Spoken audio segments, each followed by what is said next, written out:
Voici une vidéo récapitulant les notions de grammaire étudiées en 5e. Alors rappelons ce que tu dois savoir en entrant en 5e.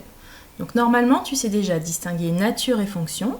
Tu connais certaines natures, déterminants, noms, adjectifs, pronoms, verbes, prépositions, adverbes, et certains groupes de mots, groupe nominal, proposition.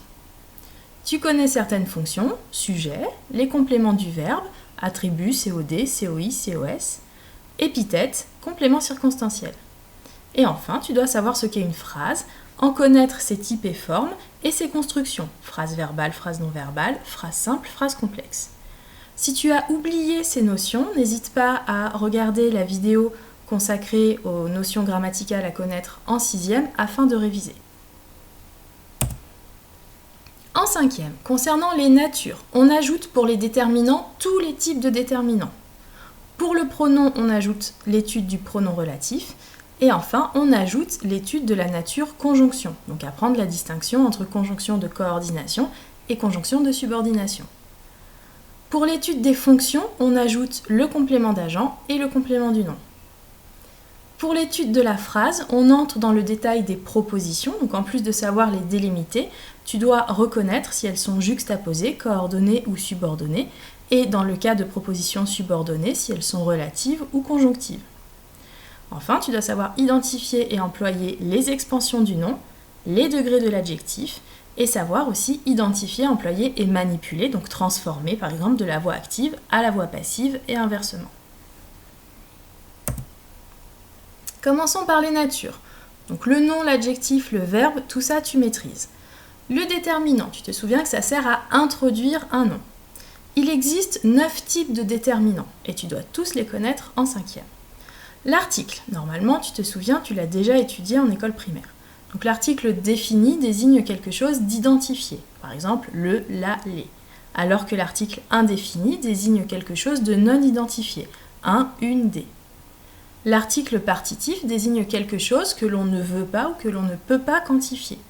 Donc du, de la, des. Par exemple, pour faire un gâteau, il faut de la farine, je ne précise pas la quantité. Ensuite, il existe le déterminant démonstratif qui montre quelque chose, par exemple ce tableau.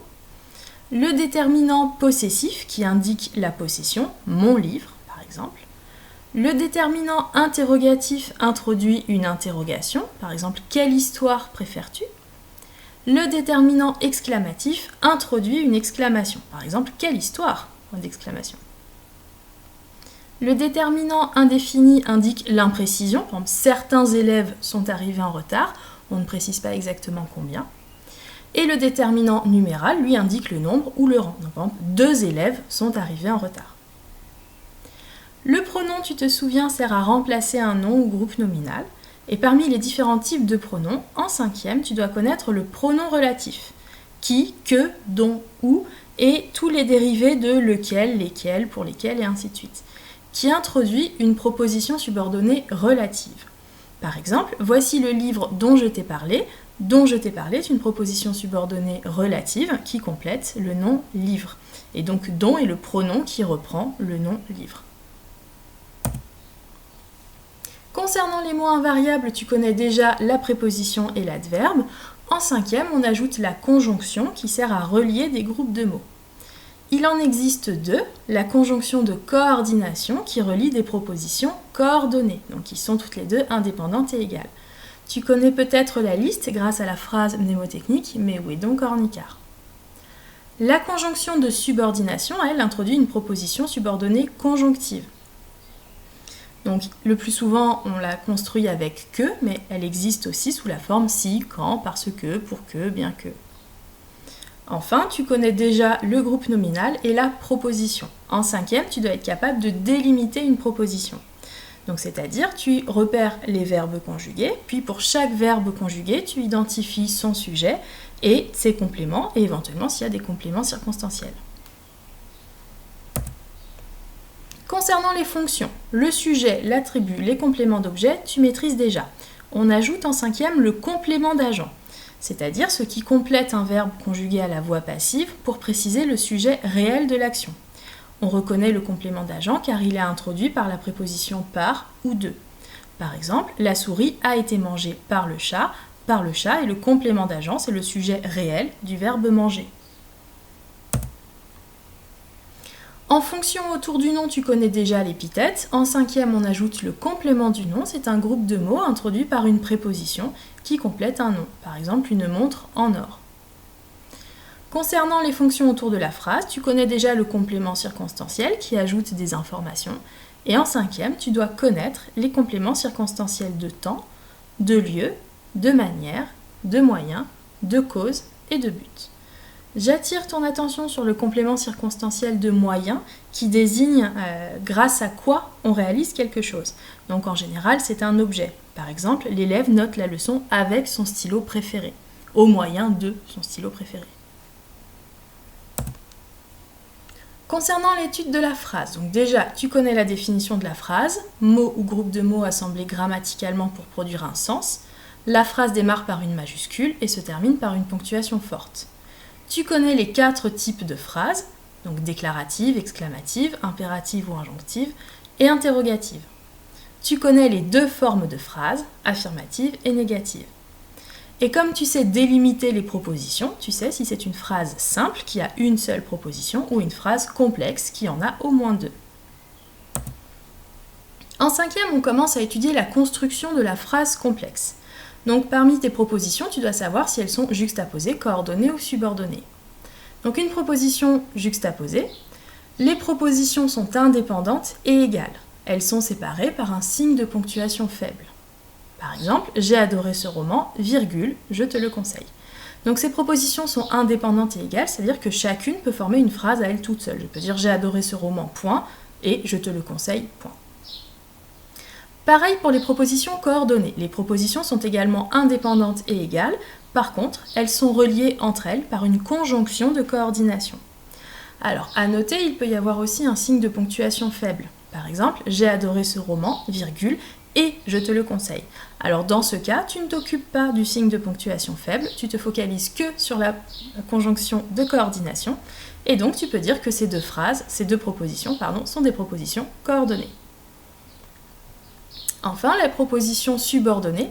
Donc là, les propositions ne sont pas égales, l'une est indépendante, peut faire phrase à elle toute seule, c'est la principale, et l'autre a besoin d'elle pour exister, c'est la subordonnée. On la reconnaît aussi car elle est introduite par un mot subordonnant. Tu dois savoir qu'il existe 2 sortes de propositions subordonnées. La proposition subordonnée relative, qui complète un nom ou groupe nominal, placé juste avant elle. C'est pour ça qu'on l'appelle antécédent. Elle doit son nom au fait qu'elle est introduite par un pronom relatif qui a pour fonction complément de l'antécédent. Donc dans la phrase « J'ai adoré ce roman, que je te conseille », que je te conseille est une proposition subordonnée relative, ça c'est sa nature, et sa fonction c'est complément de l'antécédent puisque ça complète l'antécédent ce roman. À ne pas confondre avec la proposition subordonnée conjonctive qui elle soit complète un verbe, et dans ce cas elle peut avoir pour fonction COD ou attribut, sujet, ou alors elle complète toute la principale, et dans ce cas elle a pour fonction complément circonstanciel. Elle doit son nom au fait qu'elle est introduite par une conjonction de subordination. Par exemple, j'adorerais que tu lises ce roman. Que tu lises ce roman est une proposition subordonnée conjonctive, ça c'est sa nature, et sa fonction c'est un COD puisqu'elle complète le verbe j'adorerais. Dans la phrase j'ai adoré ce roman parce qu'il est riche en rebondissements, parce qu'il est riche en rebondissements est une proposition subordonnée conjonctive et elle a pour fonction complément circonstanciel. On voit qu'elle complète toute la principale « j'ai adoré ce roman » et plus précisément c'est un complément circonstanciel de cause. Ensuite, en cinquième, tu dois savoir identifier et employer dans une rédaction, par exemple, les expansions du nom. Donc les expansions du nom, ce sont les 3 moyens d'enrichir un nom, d'étendre un groupe nominal. Tu connais déjà l'épithète, donc c'est un adjectif qui peut être placé avant ou après le nom. La seule chose, c'est qu'il ne doit pas être séparé de son nom par un verbe. Par exemple, le petit chat tigré est très mignon. Petit et tigré sont tous les deux des adjectifs qui ont pour fonction épithète. Donc on voit qu'ils sont de part et d'autre de notre nom et il n'y a pas de verbe entre eux. Par contre, mignon est séparé de chat par le verbe être. Donc mignon, lui, est attribut. Ensuite, le complément du nom, on l'a vu, le nom est suivi d'un groupe de mots introduit par une préposition. Donc, par exemple, le chat au pelage rayé est très mignon. Le chat de ma voisine est très mignon. Et enfin, la proposition subordonnée relative, le nom est suivi d'une proposition subordonnée introduite par un pronom relatif. Par exemple, le chat qui a un pelage rayé est très mignon. En cinquième, tu dois savoir identifier et employer les degrés de l'adjectif. Donc on peut préciser un adjectif de 3 manières, c'est-à-dire 3 degrés. Le comparatif d'abord. Donc l'adjectif va comparer son nom à un autre. Il est encadré par un adverbe, plus, moins ou aussi, et que. Il existe 3 sortes de comparatifs. Le comparatif de supériorité, donc on va avoir plus, adjectif, que. Par exemple, le guépard est plus rapide que le lion. Le comparatif d'infériorité, moins que. Et le comparatif d'égalité, aussi que. On trouve aussi le superlatif relatif. Là, l'adjectif distingue son nom de tout un ensemble. Donc la construction, c'est le plus adverbe plus ou moins, l'adjectif, puis de et un groupe nominal. Alors attention, le de plus groupe nominal n'est pas toujours exprimé. Il existe 2 sortes de superlatifs relatifs, donc soit on se distingue par le plus ou par le moins. Donc le superlatif relatif de supériorité, on va dire le plus de. Par exemple, le guépard est le plus rapide, ou le guépard est le plus rapide de tous les animaux terrestres. Et le superlatif relatif d'infériorité, le moins de. Enfin, dernier degré, le superlatif absolu, c'est-à-dire que l'adjectif est simplement précédé d'un adverbe, qui soit d'intensité faible, moyenne ou forte, et il n'y a pas de comparaison avec autre chose. Donc exemple, le jaguar est un animal très puissant. Enfin, tu dois savoir identifier, employer et manipuler la voix passive. Donc je rappelle qu'à la voix passive, le sujet grammatical ne fait pas l'action du verbe. On met ainsi en valeur ce sur quoi porte l'action. Alors qu'à la voix active, on attire l'attention sur ce qui fait l'action, sur le sujet. Donc par exemple, la phrase « La souris est mangée par le chat », c'est une voix passive et le verbe « manger » est conjugué au présent de l'indicatif. Le chat mange la souris, là par contre c'est à la voix active, toujours au présent de l'indicatif. Donc on voit qu'on n'attire pas l'attention sur la même chose. Alors tu feras attention, ne peuvent se conjuguer à la voix passive que des verbes transitifs directs, c'est-à-dire des verbes qui vont être complétés par un COD. Tu ne pourras pas conjuguer à la voix passive un verbe suivi d'un COI ou un verbe d'état. On a vu, le sujet réel du verbe employé à la voix passive est exprimé par le complément d'agent, donc un groupe nominal introduit par la préposition par ou de. Par exemple, la souris est mangée par le chat, par le chat. Enfin, tu te méfieras lors de la conjugaison, puisque quand tu veux conjuguer à la voix passive, tu ajoutes un mot en plus. Donc tu conjugues l'auxiliaire être au temps voulu et tu ajoutes le participe passé du verbe que tu dois conjuguer. Et tu te méfies de l'accord. Par exemple, cette peinture a été achetée par un millionnaire. Donc là, c'est la voix passive et on a conjugué le verbe acheter au passé composé. Donc l'auxiliaire être au passé composé a été, et ensuite le participe passé de acheter qu'on a accordé au féminin singulier puisque le sujet est cette peinture.